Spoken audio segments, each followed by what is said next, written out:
Aku sakit, guys.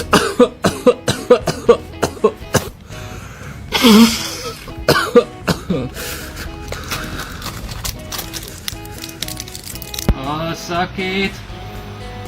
Oh, enak. 1, 2, 3.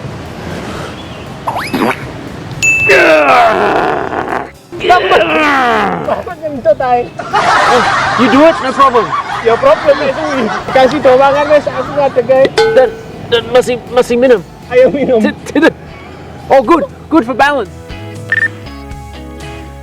Pernah nggak sih kamu melakukan sesuatu yang menurutmu sangat normal, terus tiba-tiba ada orang lain atau orang asing yang lihat dan reaksinya kayak abis nyaksiin kejadian supernatural? Misalnya kamu lagi makan gorengan sambil gigit cabai rawit mentah, atau lagi jongkok santai di pinggir jalan sambil ngobrol 1 jam, atau abis dikerok sampai punggung merah belang-belang. Buat kita itu hari Selasa yang biasa, tapi buat sebagian orang luar negeri, itu bisa jadi pengalaman budaya yang membingungkan sekaligus menghibur. Begini jadinya kalau bule lagi sakit dan udah coba minum obat tapi nggak sembuh-sembuh. Dia pun nyobain buat rasanya dikerokin itu kayak apa.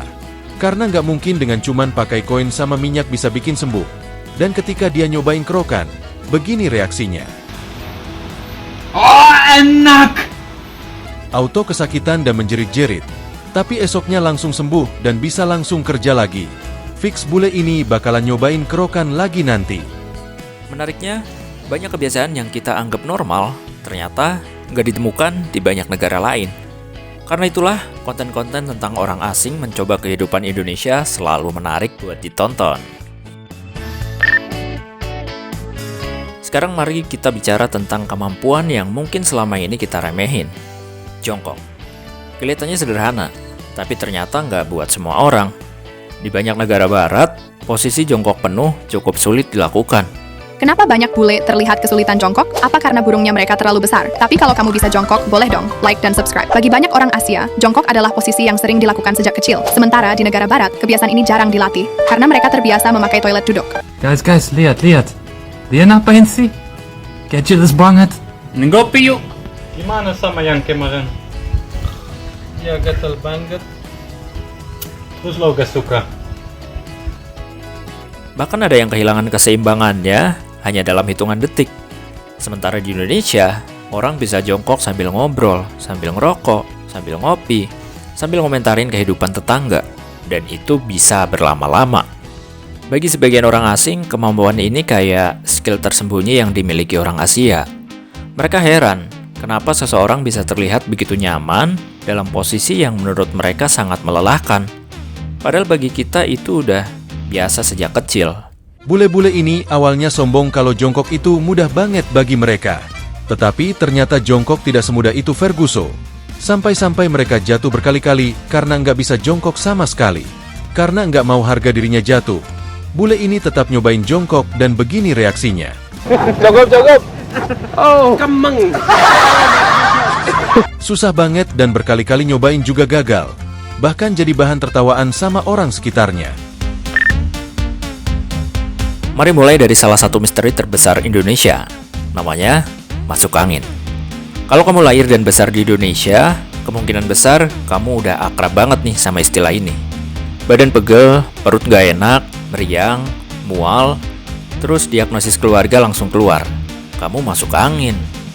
Dan obatnya bukan pil, bukan suntikan, bukan terapi mahal, melainkan sebuah koin dan sedikit minyak. Lalu punggung digosok sampai berubah warna kayak zebra merah. Dengan mimik muka menahan kesakitan, mas pacar bule ini sedang dikerok punggungnya karena masuk angin.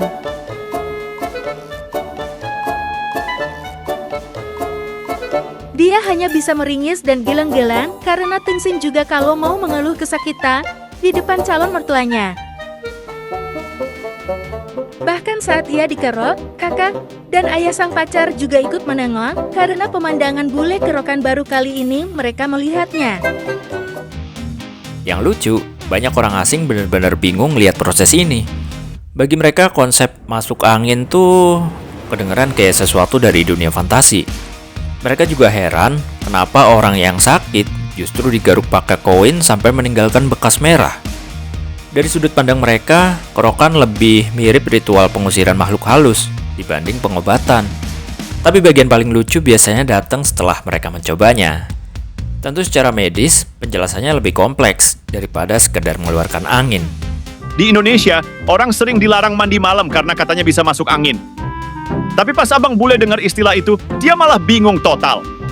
Soalnya di Norwegia, nggak ada istilah kayak gitu sama sekali. Jadi penasaran, sebenarnya gimana sih konsep masuk angin yang sering orang Indonesia bilang itu? Di Indonesia gak bisa mandi malam-malam gara-gara masuk angin. Tapi di Norwegia sekarang hujan 14 derajat aja, tapi masih bisa mandi di sini. Mungkin masuk angin ada di Indonesia aja, atau mungkin masuk angin untuk orang Indonesia aja. Aku gak tahu. Sekarang bayangin situasi ini.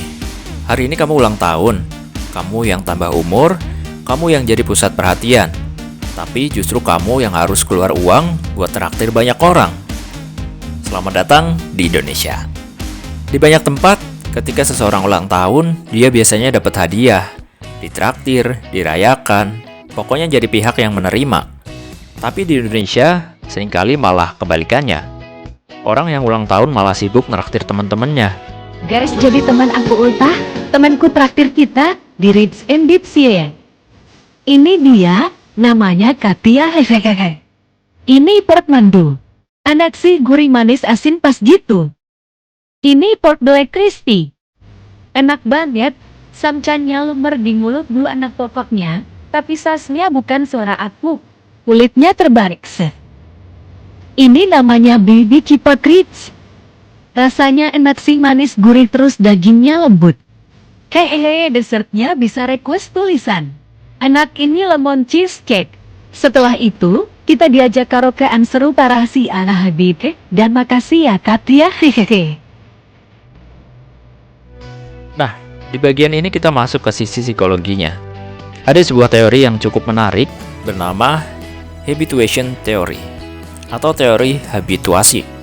Teori ini menjelaskan bahwa semakin sering seseorang terpapar sesuatu, semakin berkurang respon emosionalnya terhadap hal tersebut. Sederhananya, manusia bisa terbiasa dengan hampir apa aja, termasuk hal-hal yang awalnya terasa aneh. Karena seringkali kita nganggep cara hidup kita adalah cara hidup yang normal. Padahal normal sebenarnya cuma sesuatu yang sering kita lihat. Terima kasih udah nonton video ini sampai akhir. Kalau kalian suka video ini, jangan lupa like, komen di bawah hal unik apa dari Indonesia yang menurut kalian aneh buat orang asing. Share ke teman-teman kalian, dan jangan lupa subscribe biar nggak ketinggalan video menarik berikutnya.